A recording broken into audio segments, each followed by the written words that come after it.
Thank you, Pastor.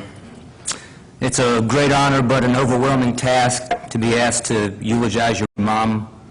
I know that I can't really tell you anything that you don't already know. I stood up front here last night and the people came by and they all basically said the same thing about what an amazing woman, how sweet and a good friend that my mom was to them.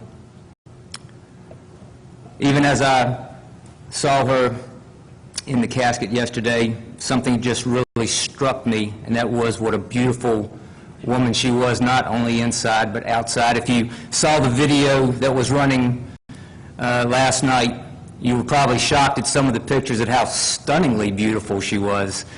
And she really was. She had that kind of movie star quality about her. And Mary was telling me, my dad's sister, the other day, that Dad was so infatuated with Mom that when they were courting, that he would literally want to carry her wherever they went.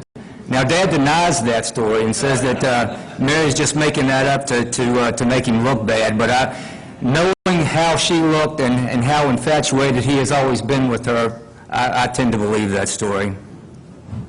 One thing that I can tell you, though, and I appreciate all of you all being here and showing your love and affection for her, but if you know her well, you know that she would not appreciate all the fuss that has been given over the last couple of days.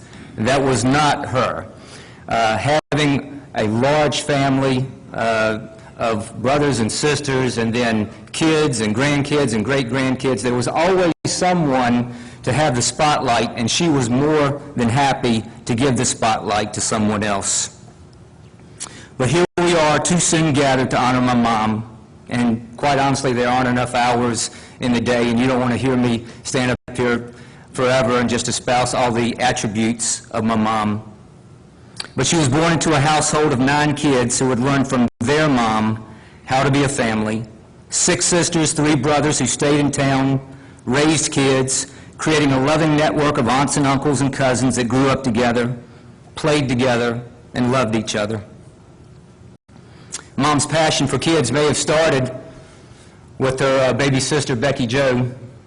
She told me last night that she remembered this one instance that when Mom and Dad got married, Becky was just 4 years old. She was in the wedding with my cousin Sharon at 4 years of age. And when Mom and Dad went to go on their honeymoon, Becky asked one specific request of her older sister, and that was to bring her a souvenir. Not a souvenir, but a souvenir. That was, I guess, all that she could say at that time. And Mom and Dad went off on their honeymoon, and I guess Becky Jo didn't think anything more about it. But Mom remembered it, and she made Dad stop at the corner drugstore when they got back into town and pick up a souvenir for Becky. And she didn't know what it was, but 61 years later, she still remembered that act of kindness.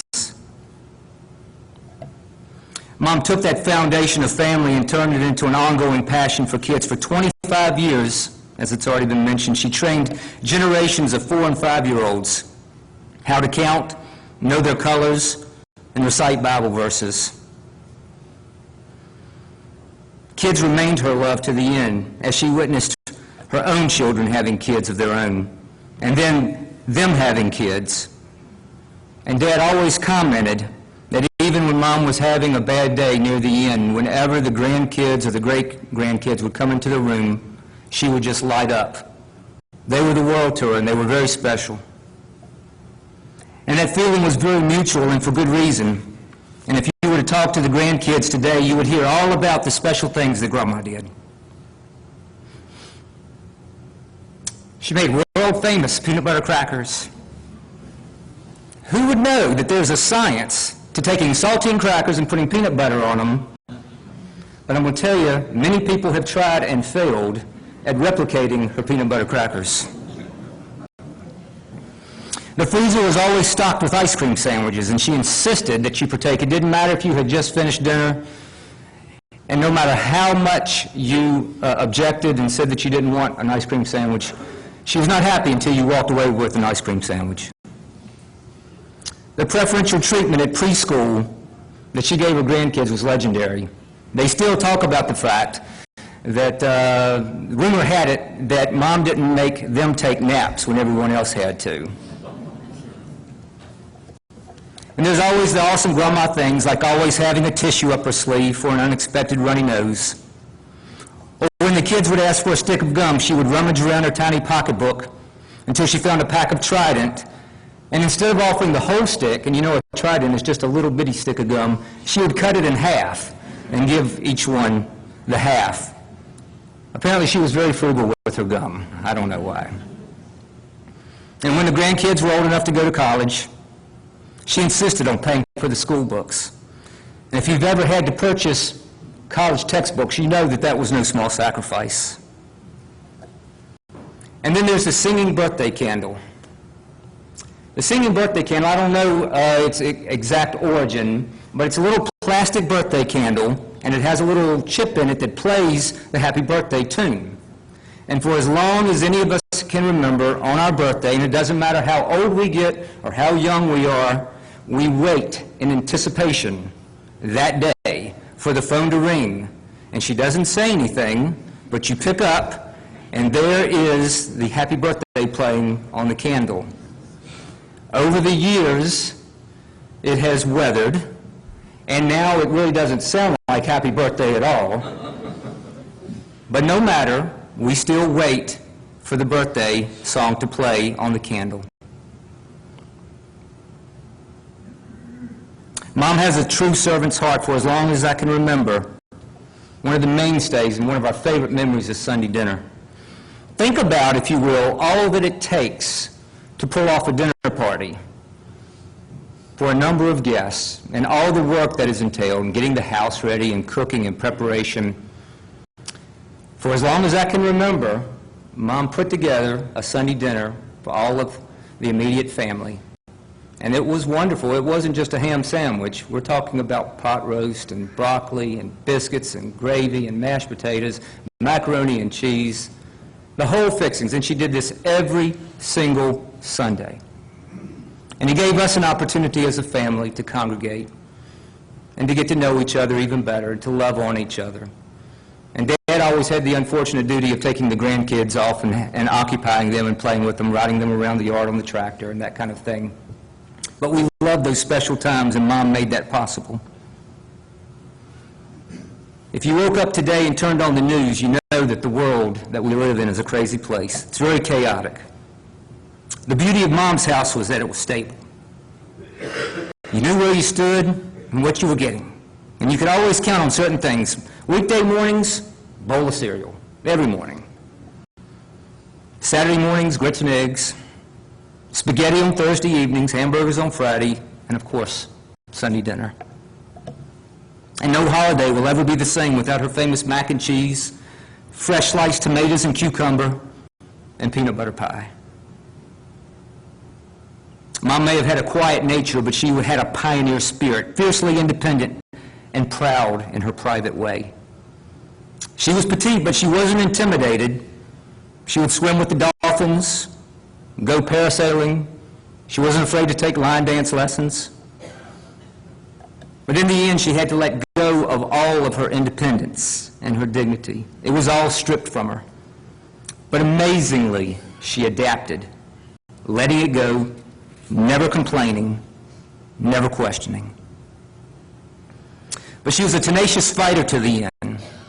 She overcame more than most of us would ever fathom doing. And she was determined to go out on her terms. A week or two ago, Mom had taken a really turn for the worse, and Dad called me one night, and he was saying, you know, I don't know what we should do. Should we do this? Should we continue that? You know, what are the family's thoughts? And I said, well, why don't you just ask her? Ask her what she wants. And he called me back later that day, and I said, well, what did Mom say? And he said that she said, I'm not ready to throw in the towel yet. And I said, well, good for her. We're not ready either. Let's keep fighting. There was no greater example than that, than this Saturday, literally on her deathbed. We were coming from North Carolina, and my brother Steve had called and said, you need to come. We were 2.5 hours away. And by the time I got to about the Wards Road area on 29, he texted and Jackie got the text and he said, "Where are you?" And he said, "Well, we're by the airport." And he texted back one word, and he just said, "Hurry." And of course, when you're in a hurry, no one else in the world is in a hurry. And I was under a lot of pressure, and we got there just as quickly as we could. And fortunately, we got there, and my mom was still alive.